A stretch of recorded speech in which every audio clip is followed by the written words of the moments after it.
join Dr. Dutch with the Neuro-Affirming Conversation Hour for outreach and support.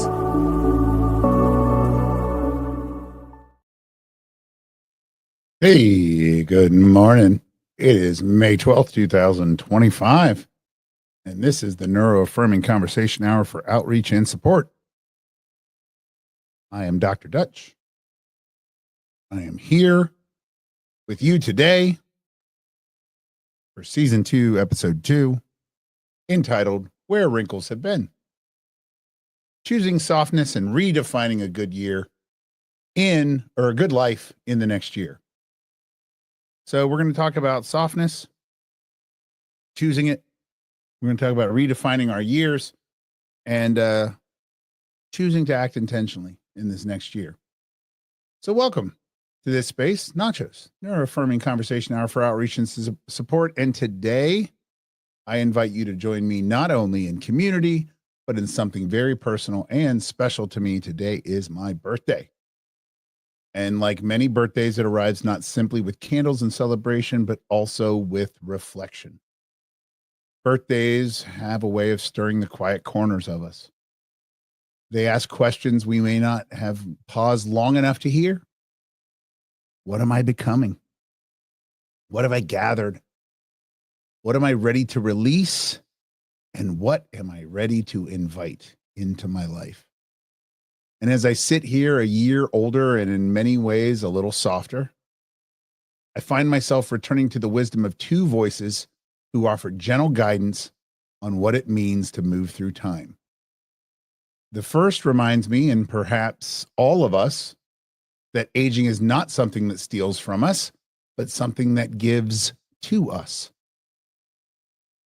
Life should begin with age and its privileges and accumulations, and end with youth and its capacity to splendidly enjoy such advantages. Again, life should begin with age and its privileges and accumulations, and end with youth and its capacity to splendidly enjoy such advantages. How different this feels from the usual message we hear about aging. The idea that as we grow older, we collect not just years, but privileges. Privilege of perspective, privilege of patience, privilege of knowing ourselves with more clarity than before. And when we hold all of these privileges gently, they do not weigh us down. They lift us. So that when the youthful parts rise up, still playful, still tender, still capable of joy, still capable of goodness, they do so in a life already richly lived. A second reminder from the same person offers something even more intimate, an affirmation for the body itself as it changes and records the journey we've been on. Wrinkles merely indicate where smiles have been. And both of these Twain quotes I hold dearly. Because what if we believed that? What if we believed that wrinkles only went where smiles had appeared? What if instead of seeing the marks of time as evidence of decline or decay, we chose to see it as proof of living? Proof we have laughed, we have loved, we have stayed here in this world through light and shadow alike. So as I step into the new year of my life, I carry these reflections close. I remind myself, and perhaps you too, that change does not ask us to become strangers to ourselves. It asks us to become companions to ourselves, softer companions, more patient, more affirming, more loving companions. So today, as we hold this space together, I welcome all the versions of me and all the versions of you that have gathered along the way. The younger, curious parts, the seasoned, resilient parts, the uncertain parts, the scared and angry parts, and the brave parts, still daring to show up, still daring to put on their shoes and get out and go the day. Because here, aging is not about running out of time. It's about expanding into that time. and filling it with belonging, kindness, and care. And in this space, on my birthday and always, you already belong. So let's begin. And we begin with something that on the surface feels pretty ordinary: tea, berry, citrus fruits, maybe even a slice of apple. Simple things, familiar things, comforting things. But beneath their quiet, everyday presence is something quietly profound. Something that researchers are now telling us could shape the way we age and, more importantly, how we feel that age. A recent long-term study followed more than 86,000 people over nearly a quarter of a century. And what they discovered wasn't about magic solutions or stopping time. It wasn't about erasing smile lines or wrinkles or chasing endless productivity. Instead, it was about tending slowly, softly, consistently to our bodies. And how the flavonoids in these foods, the aforementioned, and the natural compounds in black tea, berries, apples, and oranges are linked to healthier aging, not only physically, but also mentally. The people who consumed the most of these flavonoid-rich foods were less likely to become frail. They had lower risks of losing mobility or facing mental health struggles as they aged. Not zero risk, mind you, but a reduced risk. A softer landing, perhaps, as years press on. Now, in neurodivergent and disabled communities, the conversation about aging can be fraught. We carry histories of burnout, of pushing too hard, of being asked to override our needs again and again and again and again and again just to fit into a world that was not designed for us. And so when we hear about healthy aging, it can feel distant, exhausting, impossible. Because too often that phrase is tangled up in judgment, with shoulds, with pressure to stay productive or youthful or endlessly optimized. But this study reminds us of something more truthful and gentler: that nourishing ourselves, even in small ways, matters. That supporting our bodies doesn't have to be another form of performance or productivity. It can be beautiful art. It can be kind, loving embrace of self. And that simple daily care, the kind we might offer the beloved pet or a friend, can offer resilience to ourselves in return. And if you think about it, the flavonoids in all these foods are a metaphor for micro-accommodations. They're quiet. They work slowly. They go unnoticed. But they have an enormous difference in the long run. Just like dimming the lights for overstimulated senses or scripting moments of uncertainty, just like honoring our need to pause, to stim, or to step away. They aren't flashy. They aren't about fixing. They're about making life more livable, more spacious, more kind.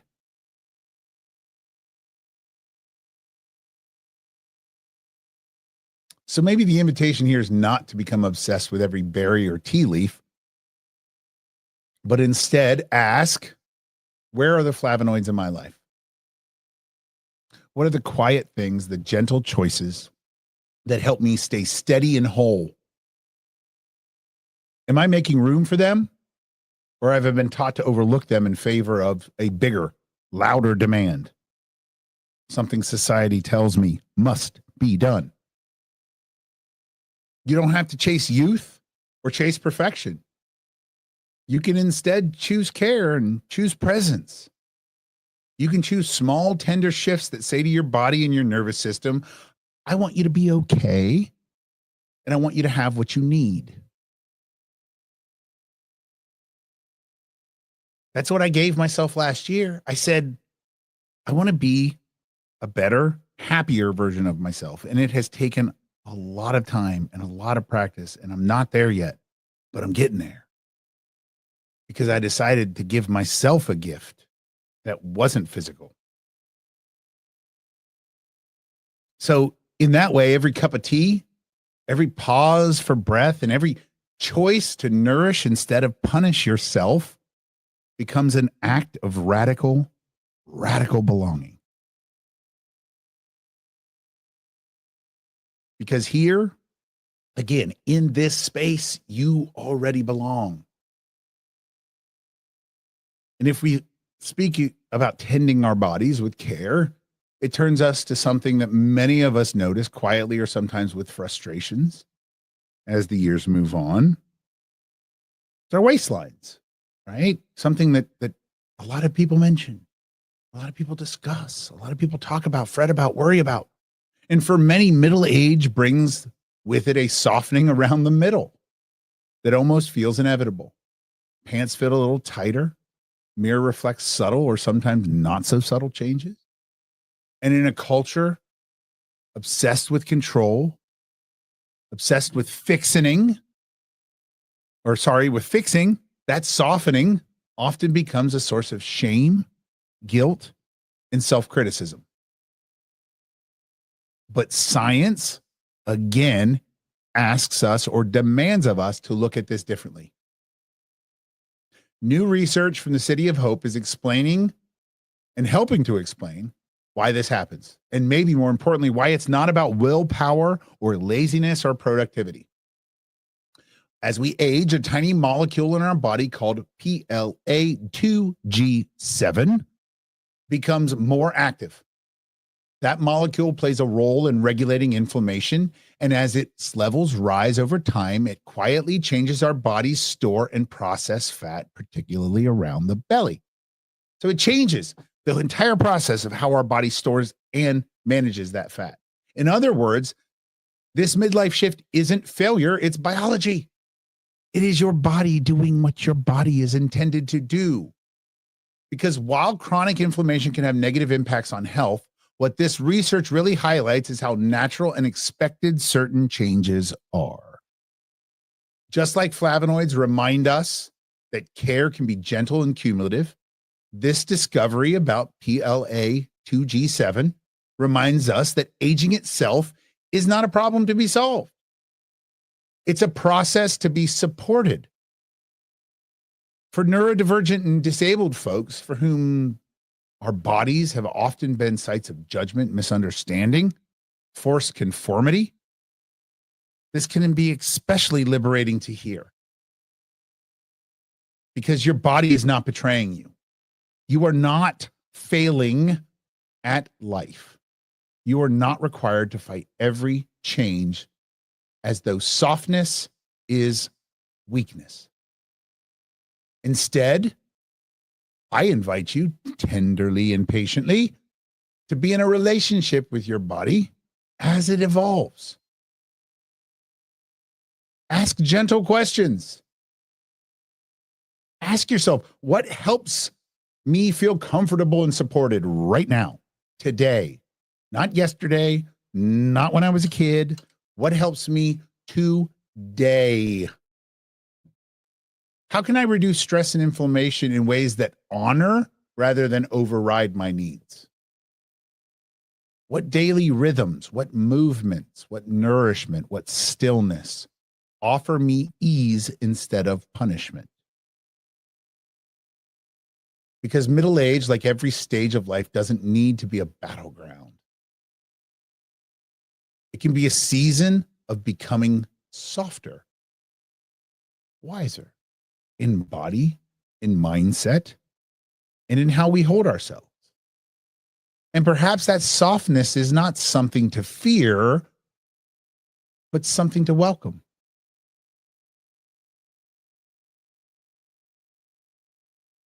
In this way, expanding waistlines can tell a different story, not just of change, but of continuity, of our bodies adapting, of our lives lived, of resilience showing up not in rigidity, but in flexibility and space.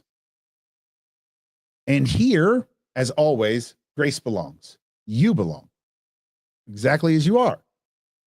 And so as we continue this journey of gentle noticing, softening into the ideas that our bodies change, shift, and adapt with time, it's only natural to ask, What does thriving actually look like as we age? And not the glossy magazine version, not the performative, never slow down, grind version, but the grounded, lived in experience and love human version. And that's exactly what's at the heart of a recent study by the Calento Initiative on Aging Outcomes, an extraordinary long-term research project that unfolded in serene and storied Salento region of southern Italy. So here among the rolling hills and coastal air live some of the world's longest living people. Centenarians who even past the age of 100 continue to move through their days with remarkable vitality and grace. But researchers from institutions like Stanford and UC San Diego weren't simply intrigued by how long these individuals lived. They wanted to know how well they lived. Oh, what a novel concept. Let's just not look at the number. Let's look at the quality of life. That's what we're all here. That's what I am all about here at Humanities 101 and NACHOS, quality of life research. So the CIAO study set out and continues to map the intricate web of factors that shape healthy longevity. And it looks at the whole picture, biological markers, like how well blood circulates. Incredibly, many centenarians showed microcirculation similar to people 30 years younger. Molecular clues, such as low levels of andromedulin, a peptide linked to inflammation and circulation. Remember, I'm not a science student. Genetics and epigenetics, helping scientists see how genes and environment interact over decades. And there's also cognitive and social factors they're looking at, because mental sharpness, emotional well-being, and staying connected to others matters deeply. We know this. We know that in this country, we don't stay connected in our old age. We don't continue to change in our old age, and that becomes problematic. Because in this study, what they're learning is profound. And it's refreshingly aligned with what many of us in the neurodivergent and disabled communities know intuitively. Aging well isn't about conquering time. It's not about resisting every wrinkle or fighting the softness or frailty that comes with old age. It's about supporting our bodies and minds so they can continue, showing up as they are with resilience and tenderness. And just like micro accommodations help us move through daily life, dimming the lights, scripting a tough conversation, stepping away when needed, these centenarians of Salento show us that healthy longevity comes from ongoing, gentle care, from respecting the way we need to rest, from staying socially connected in ways that feel authentic, from letting our bodies evolve without shame or punishment. In a sense, these findings are less about chasing life hacks and more about weaving relationships with our bodies, with our environments, and with our communities. Relationships that honor who we are and who we are becoming.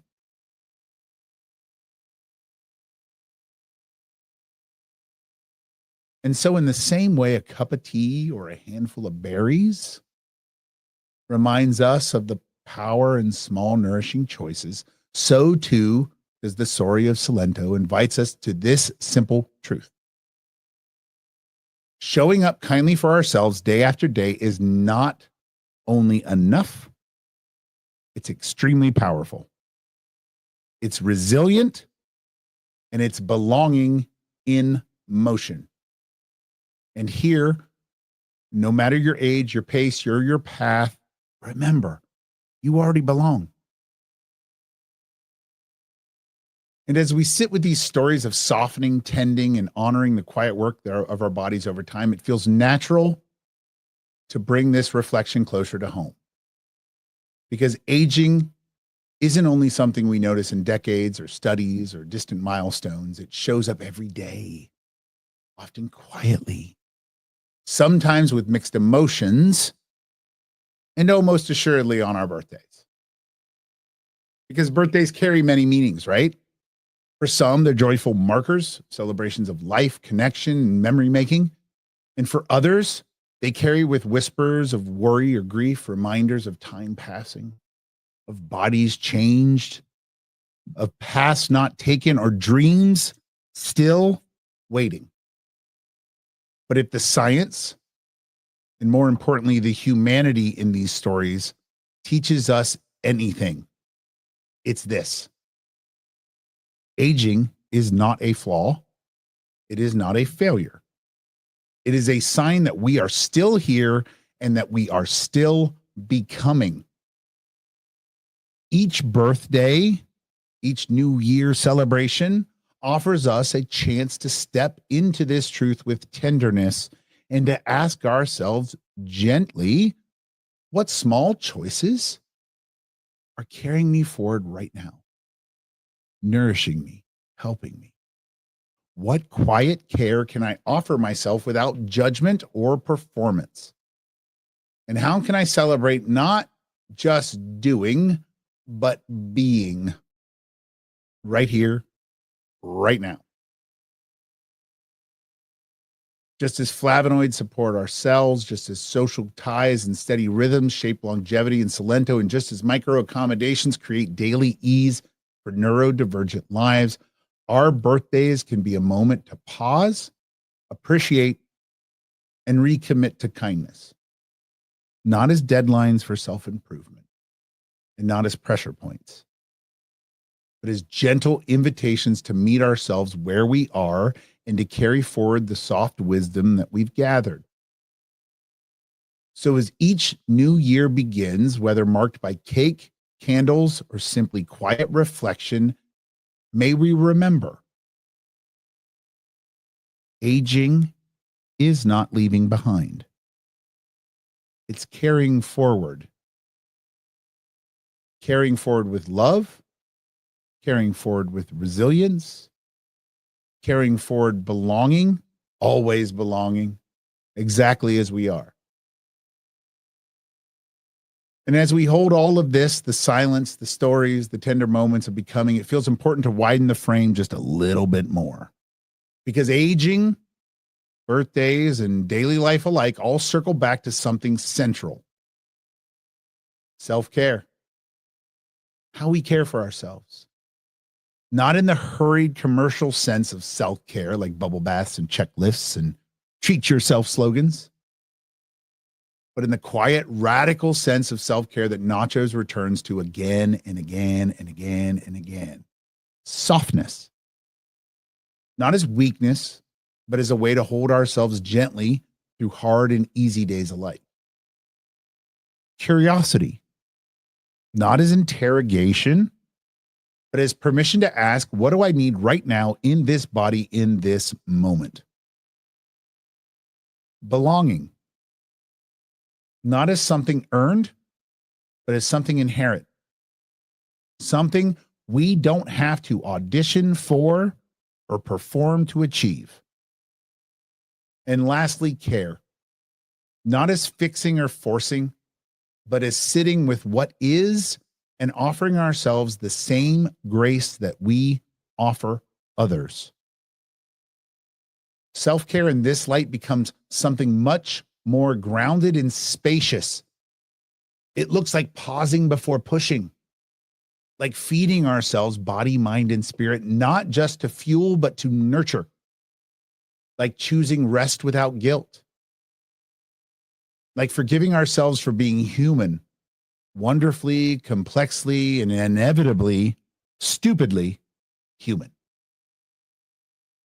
And this is what the research quietly affirms too, isn't it? That longevity, real longevity, the kind stitched together with quiet joys and tender meanings, doesn't reside in perfection or relentless optimization. It doesn't demand that we erase every wrinkle or outpace every softening curve or lump. And it certainly isn't found in chasing youth like a finish line we were never meant to cross. Instead, it lives everywhere, It lives in rhythm, the natural pulse of our days of energy rising and the falling of the tides. It lives in relationship with ourselves, with our people, and with the pace at which life unfolds, which is sometimes breakneck and other times like a turtle.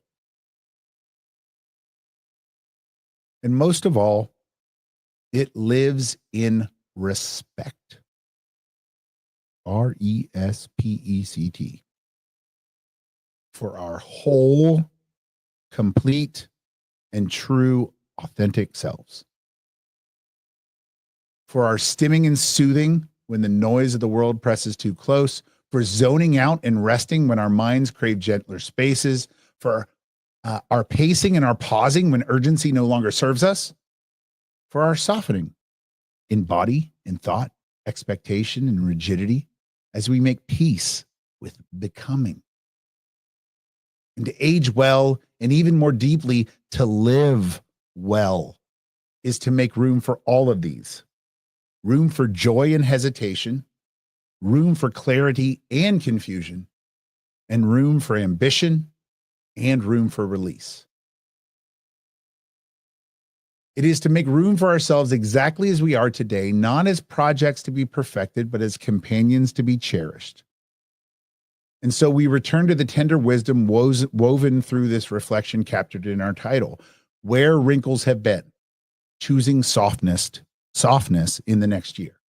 Because wrinkles, visible or invisible, are not mistakes. They are not verdicts. And as Mark Twain reminds us gently, they merely indicate where smiles have been. They're proof of life. They're proof of laughter shared. They're proof of love risked. And they're proof of days fully and wholly entered into. Those wrinkles are our story, written softly in the language of time on our faces. But even more, this year invites us to remember something else, something just as true. That life should begin with age and its privileges and accumulations and end with youth and its capacity to splendidly enjoy such advantages. What if aging is not growing away from youth, but growing toward it in a new way? A second childhood. What if, after years of learning, gathering wisdom, and becoming gentler with ourselves, we arrive to a kind of spacious joy? A permission to play again, this time without needing to prove anything. A readiness to enjoy what we've accumulated, not wealth or accolades, but the quieter treasures, perspective, compassion, self-acceptance, patience. Choosing softness, then, is not giving up. It's stepping fully into the privilege of what accumulated over time and the privilege of accumulated grace. It's arriving at a place where we can say, I no longer need to fight myself to belong.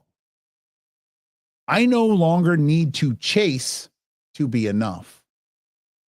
I can enjoy what is here now because I am here now. And maybe, just maybe, that's the truest good life of all. To belong not when we are perfect, but when we are present. To belong not when we are young, but when we allow ourselves to be tender. To belong not someday, but to belong today. So as we bring this space to a close for today, step softly into whatever comes next. Carry your smiles and your wrinkles, your accumulations and your youthfulness and quiet pride, and choose again and again to meet yourself in this world with softness. Because here, now, and always, you already belong. And if you feel the need to want to do something for this day in my honor, do something good for yourself. Do something good for someone else. You feel the need to give a gift. Yeah, you can donate to Humanities 101. You can go to all the links and do all the stuff. Or you could just give to a complete and utter stranger for no other reason. Do it for me. Or take my permission to do that thing for yourself and say, this is my birthday gift to Dutch. I'm going to go have that haircut I wanted. I'm going to go get those Pokemon cards I wanted. And I'm going to give them to myself as a gift in the name of Dutch. That's fine. Let me know if you did that. Post it down in the chat. Let me know what I got you for your birthday or for my birthday. Again, if you want to donate, that's fine. But I'd rather know what you did great for yourself or a stranger today, without thought of thanks or retribution or anything. Just do it. So let's remind ourselves gently of what we already know deep down, but sometimes we need to hear aloud. You do not have to perform to be worthy. You do not have to optimize to be valuable. You do not have to outrun time to belong. You are allowed to soften. You are allowed to take up space, even if that space shifts and stretches with each passing year. You're allowed to rest, to nourish, and to simply be. Your presence is enough. Your becoming is valid. Your way of aging, of growing, of moving through this world in your own time and in your own way is not only beautiful, but it's also real. So as you move into whatever becomes next, whether a new year of life, a quiet evening, or just the next breath, carry this with you. You are already whole. You are already needed, and you already belong here and always. And in a world that commodifies your labor, your brain, your soul, rest is an act of revolution. Self-care is sticking it to the man. So until next time, be gentle with yourself and remember, showing up just as you are is more than enough. I love you.